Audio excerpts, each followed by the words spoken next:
Paytm के numbers पे भी आपका व्यू चाहता हूँ। नंबर्स अभी थोड़ी देर पहले ही आए हैं तीसरी तिमाही के, और तीसरी तिमाही के नंबर्स जो मैं देख रहा हूँ सर, उसमें इनका जो नेट लॉस है हल्का सा कम हुआ है। 10 करोड़ का नंबर कम होकर आया, 219 करोड़ था, 219.8 करोड़ पिछले साल की बात करें, वो घटकर आ गया 208 करोड़ रुपए का। हालांकि पिछली तिमाही की बात करें यानी कि Q2 में अगर आप देखें जो इनका टिकटिंग बिजनेस बेचा था उस वजह से इनको 928 करोड़ रुपए का मुनाफा हुआ था, तो वो तो लाइक टू लाइक कंपैरिजन नहीं है। लेकिन साल दर साल आप देखेंगे तो इनका घाटा जरूर थोड़ा सा कम होता हुआ दिखा है।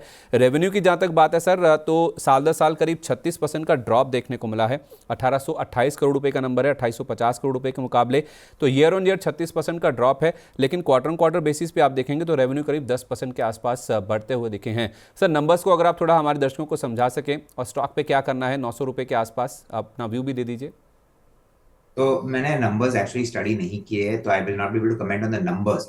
बट जो मैं आपको कह सकता हूँ कि जो आप ये ईयर ऑन ईयर डिप देख रहे हैं रेवेन्यू में, इज बिकॉज जो उन्होंने आपने करेक्ट बोला था कि वो बिजनेस बेच दिया, वो that part of the revenue goes away, so automatically the revenue वो कम होता है।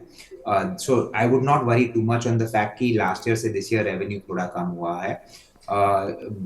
पेटीएम के मैनेजमेंट के कॉन कॉल्स में देव ऑलवेज बीन सेइंग कि by the end of the current financial year they want to break even, और profitability will come after that, so we need to see कि वो trend रहे। now unfortunately मैंने numbers current quarter के study नहीं किए, तो I can't comment on how they panned out. But at 900 rupees what मैं कह सकता हूँ कि जो भी पॉजिटिविटी टेम्परेरीली था वो स्टॉक प्राइस में कैप्चर हो चुका है।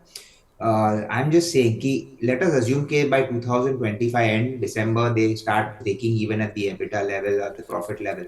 Sorry, no, EBITDA नहीं, profit level. And then in the next year also they improve कि उनके profit भी थोड़े improve होते हैं because of the kind of loans that they're giving, क्योंकि वो profitability is coming from all these buy today pay later kind of schemes and all of that. तो it takes time for that book to grow faster. फिर वहां पे NPS कैसे आते हैं वो भी देखना important हो जाता है. So all of those things will have to be studied, but at 900 rupees all of the positives जो है for the time being are captured. We need to see कि जो उनका टारगेट है वो अचीव कर पा रहे कि नहीं। अगर वो नहीं कर पाएंगे तो मेरे हिसाब से stock will come back down to 700 or levels. If they are able to achieve it, then people will need to start projecting कि FY20 March 27 FY26 और FY27 के, and based on that अगर multiples cheap है, मेरे हिसाब से multiples are not going to be cheap. So फिलहाल I am not a buyer at 900. If it comes to 700 or levels, I would consider looking at the stock. Sir मैं थोड़ा सा stretch कर रहा हूँ, माफ़ी चाहता हूँ, आपका समय ज़्यादा ले रहा हूँ। मार्केट में डिबेट इस चीज़ को लेकर चल रही है कि इसका छोटा भाई भी लिस्ट हो गया, वन मोबीक्विक सिस्टम्स, और वो कंपनी प्रॉफिटेबल है sir, 1/10 of the size of Paytm है लेकिन प्रॉफिटेबल है, छोटा बिजनेस है। तो पेटीएम वर्सेस अगर वन मोबीक्विक सिस्टम्स की बात करें तो आप किस तरफ जाना चाहेंगे? तो मैंने वन मोबीक्विक अनफॉर्चुनेटली स्टडी नहीं किया है बिल्कुल, so I won't comment on it. इस सिप से तो नींद टूटती है, लेकिन केवल जागना नहीं, आगे भी तो बढ़ना है।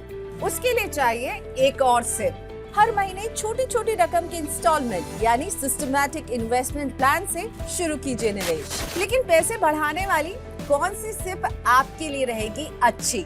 म्यूचुअल फंड सिप से जुड़े हर सवाल का जवाब मेरी सिप मेरा सवाल। सोमवार से शुक्रवार 4 बजे मिलेंगे हम सिर्फ मनी 9 पर।